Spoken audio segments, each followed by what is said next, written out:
LEGO minifigures are way more than just plastic. Underneath it, a lot of them have lore that you've never even heard of, and LEGO's been hiding it in plain sight for decades. From someone like the skater minifigure who ended up turning into a zombie, or a diver from Aqua Raiders turning up dead in the Atlantis theme. Today, I'll be showing you 15 pieces of hidden lore about minifigures in LEGO, starting off with an insane connection between the Parisian restaurant set and the Natural History Museum set. Both of these sets are in the modular buildings theme, and in case you didn't know, this theme has one of the most in-depth plot lines out of any LEGO branded theme. But for now, I want to focus on the artist in the Parisian restaurant. I talked about this artist in a different video, and how he's basically based on Piet Mondrian, the man behind the inspiration for LEGO's original colors. But his minifigure counterpart can do a lot more than just paint. On page 93 of the instructions for the Natural History Museum set, you'll find an interesting piece of lore about the pottery. It reads, "These highly detailed replicas of ancient pottery were created specifically for the museum by the artists living above 10243 Parisian restaurant." It's a really small piece of lore, but it's a great way to build up the world around the modular buildings theme. It isn't the only piece of minifigure lore hiding in this set though. There's a man from the LEGO Adventures theme known as Dr. Kilroy.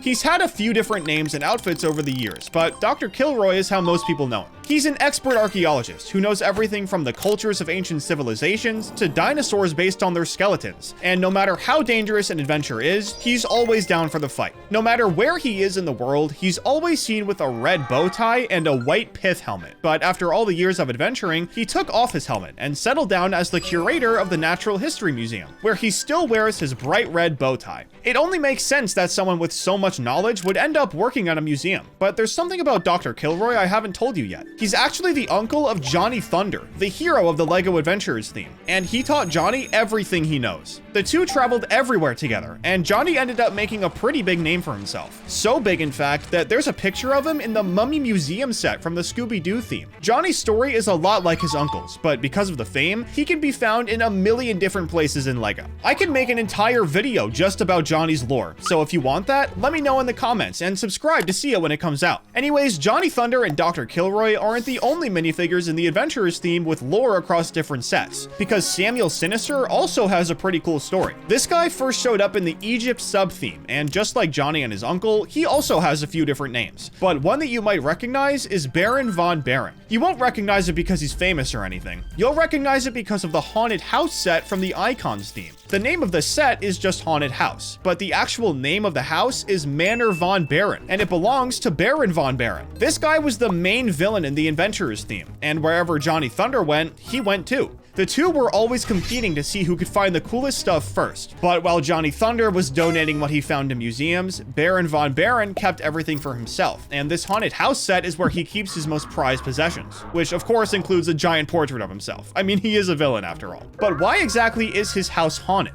Well, Baron wasn't exactly wary of who he was stealing from, because on one of his adventures, he disturbed the tomb of Pharaoh Hotep. Him and Johnny were both in this tomb, but Baron tried to steal a ruby, and Pharaoh Hotep wasn't very happy about this. So he dragged him into the unknown and trapped him in the mummy's curse, which consisted of Pharaoh Hotep cracking off incredibly corny jokes until the Baron went mad. So that's why his house is haunted, and it's also why the ruby never made it into his collection. But something he did manage to steal was the Orb of Ogle, and while the orb itself isn't very important, the man behind it is. His name is Evil Ogle, and he's the main villain in a theme called Alpha Team. This theme came out back in 2001, so would you believe me if I told you that Evil Ogle has a connection to the castle theme? He's connected specifically to the Second Knight's Kingdom sub-theme, but he's the great-great-great-great-great-grandson of the main villain in the theme, Vladek. Now, even though the Second Knight's Kingdom sub-theme came out 3 years after Alpha Team, the story in the LEGO universe goes back 6 generations, since Vladek is from medieval times and Ogle is from the future. But how do we even know this is true? Well, the LEGO Club used to interview Minifigures, and they interviewed Ogle back in 2005. Along with him saying he's changing his name to Misunderstood Ogle because nobody understands him, bro's emo, I guess. He also says that just like great-great-great-great-great-grandfather Vladek, he hates summer. Now, I have no idea why this guy hates summer, so if you do, let me know in the comments. But this is the perfect example of a fun little piece of lore hiding deep within LEGO. The best pieces of lore in LEGO, though, are the ones that LEGO themselves don't even talk about. Over the years, we've seen different minifigures live out their entire lives across different sets. And when LEGO does this, they don't even say a word. One of the most popular examples of this is the baby from LEGO City. We first saw him in the Fun in the Park set from 2016. Then 2 years later, we saw him and his parents go camping in the Pickup and Caravan set. And to end it off, we saw him go camping with a family of his own in the Holiday Camper Van set from 2021. These 3 sets were released over the course of 5 years, and all 3 of them showed this guy at 3 different stages in his life. But the thing is, not every minifigure's life is this peaceful and happy. This guy got to live his life going camping with family, but the skater minifigure had a much worse fate. He made his appearance in Series 1 of the collectible minifigure packs, all the way back in 2010, but by 2015, he'd somehow died and turned into a zombie. I don't know where this guy was for this to happen to him, but in 2015, LEGO released a book called I Love That Minifigure, which came with the zombified skater as an exclusive. Obviously, this is a pretty dark plotline for a minifigure, but unfortunately, this is nothing out of the ordinary for LEGO, because they did something similar with 2 other minifigures too. The first one I'll talk about is the Lumberjack. This guy came in Series 5 of the minifigure packs, which came out in 2011. Now, the thing about these minifigure packs is that after a few years of making them, LEGO started giving some of them themes, and making every minifigure match that theme. Like how Series 26's theme was space, and how Series 14's was Halloween themed. But if you look closely at the werewolf minifigure in Series 14, you'll probably notice how similar his outfit looks to the Lumberjacks from Series 5. And that's because it isn't just similar, it's the same outfit on the same guy. The werewolf even has the name tag on his shirt to prove it. At least the Lumberjack got to live though, because I can't say the same for an underwater diver in the Aqua Raiders theme. Now, I'm not sure exactly which diver this is, but if you look at this picture of the Portal of Atlantis set from the Atlantis theme, you'll see this skeleton with a helmet on laying in front of the gate. And if you look closely at the helmet, you'll see that it's the exact same kind the divers in Aqua Raiders wore, which means this skeleton is a dead diver from Aqua Raiders. I guess one of them was able to make the discovery of a lifetime, but unfortunately, that meant their lifetime had to be cut short. Now, the Portal to Atlantis set was literally the first set in the Atlantis theme, so if we skip ahead about 20 sets to the Deep Sea Raider, we can find another piece of minifigure lore, but for it to make sense, I have to tell you about a man named Dr. Brains. This guy was the scientist in the Power Miners theme, a theme that ended the same year Atlantis started. Power Miners was all about exploring underground, while Atlantis was about exploring underwater. Once the Power Miners project ended, Dr. Brains just wasn't satisfied, and wanted to keep exploring the lower regions of Earth. So instead of giving up, he decided to become a diver for the Atlantis project. He even used the same name, so you know for sure it's him. Minifigures go through career changes like this all the time. I mean, what else are you supposed to do when LEGO retires your theme? And another minifigure with a similar story is Solomon Blaze from Galaxy Squad. This is a sub-theme to the space theme, and it was only around in 2013. Solomon was the leader of the blue team, but since this sub-theme didn't exist for very long, there isn't that much information on him. Once Galaxy Squad retired though, Solomon went on to lead the Ultra Agents in the Ultra Agents theme. This theme only came out 1 year after Galaxy Squad was retired, but I guess in the LEGO universe, the time between these 2 themes was a lot longer, because Solomon went gray, and I think he even got a prosthetic leg too. Galaxy Squad and Ultra Agents were both about fighting crime, so I guess losing a leg makes sense. But when you make a theme about secret agents fighting insane villains, you're bound to end up with someone like the Spy. This guy's story is very hard to follow, so I guess he's really good at his job. He was first released in Series 16 of the minifigure packs, but according to LEGO, he's been around for way longer than that.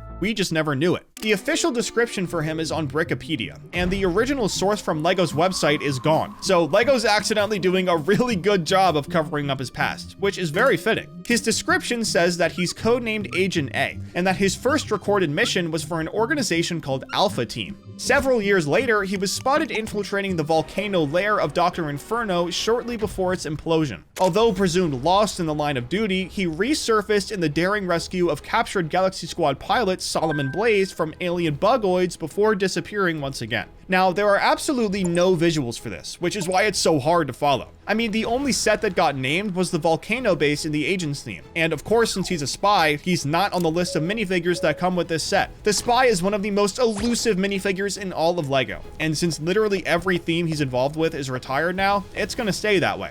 Probably. The truth is, LEGO could just bring him back out of nowhere in 2, 5, or even 10 years. When LEGO builds a story around a character, they like to keep it going for as long as possible, like our GOAT Johnny Thunder. But they also like to make it as deep as possible. So allow me to introduce you to someone with a surprisingly deep story. the detective. LEGO's made a lot of detectives over the years, but this one in particular was released in Series 5 of the minifigure packs back in 2011. He's said to be an incredible detective who's solved many mysteries, including the Brickster's baffling brick napping from LEGO Island. But what is this mystery? Well, the Brickster is a minifigure from the Island Extreme Stunts theme from 2001, but it goes back further than that. Before it was a theme, Island Extreme Stunts was actually a video game called LEGO Island. It came out in 1997, and the main plot of it was to catch a Brickster. He had broken out of jail and was stealing a bunch of stuff all over the island, and if it weren't for the detective, he probably never would have gotten caught. LEGO Island has gained a huge fan base over the years,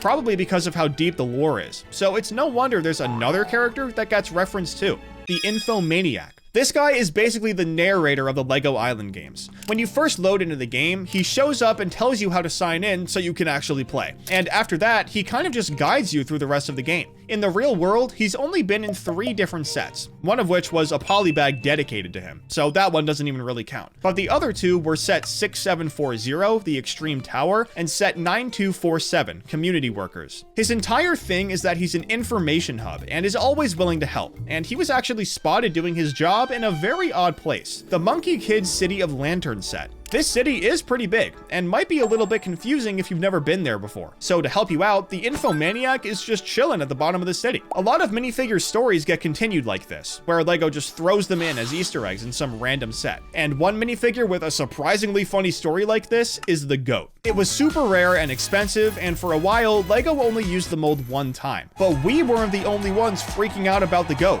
Minifigures were too. Originally, the goat was only in the Mill Village Raid set from 2011, and as the years went on, more and more people started to realize that this was the only time LEGO used the actual mold for the minifigure, let alone the minifigure itself. Because of this, it got super popular, and LEGO literally never said a word about it. That is, until they released the Ninjago City Market set in 2023, and they finally broke the silence. One of the stickers in the set shows someone looking for a missing goat. A lot of people took this as a hint that the goat would finally be coming back, and they were actually right. In January of 2024, LEGO put the goat in Series 25 of the minifigure packs, making it the second LEGO product to use the goat mold. It doesn't end there though. Just a few months later, LEGO released the Medieval Town Square set, and one of the stickers in that set shows that someone put the goat they were selling on sale. This was obviously because LEGO put it in the Series 25 pack, and since it was finally back, prices for the goat had gone way down. See what I mean now? Even the minifigures were tapped in. But what was your favorite piece of minifigure lore in this video? Be sure to let me know down in the comments, and don't forget to subscribe.